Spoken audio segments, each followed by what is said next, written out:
πάω να δω αν φτιάχνει τις σούβλες. Γεια σου Μίκη.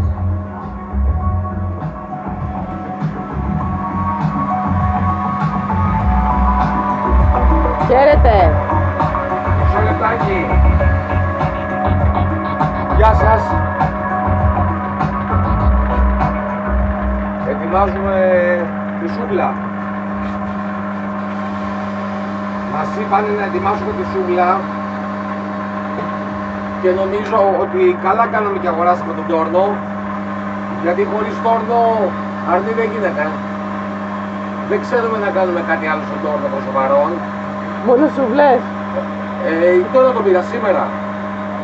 Αγόρασα ένα τόρνο και ένα πιεστικό μηχάνημα. Με το πιεστικό δεν έγινε σούβλα και μετά πήγα και πήρα τον τόρνο. Μου είπε ο κύριος που πήρα το πιεστικό ότι είναι η μόνη μέθοδος για να καθαρίζουμε τις σούβλες. Και το πήρα με φρέζα για να κάνω και τις ψιστιέρες, πώς λένε, τις σκάρες.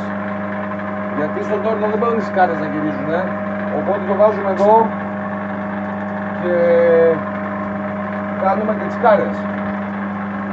Ευχαριστώ. Να είστε καλά, εμείς ευχαριστούμε. Ευχαριστώ. Αύριο θα βάλουμε τα αρνί.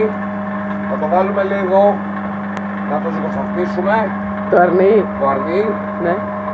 Θα κάνουμε και μία ευθυγράμμιση. Ναι. Θα πάρουμε ευθυγραμμιστικό μηχάνημα. Ναι.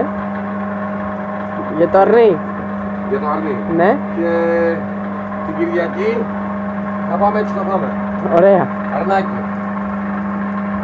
Εδώ έγινε. Πήρα και αυτό. Για να τρίψω λέει τη σούβλα. Ναι. Με σειρματόβουρτσα. Και πήρα και τον τόρνο. Με γεια. Ευχαριστώ.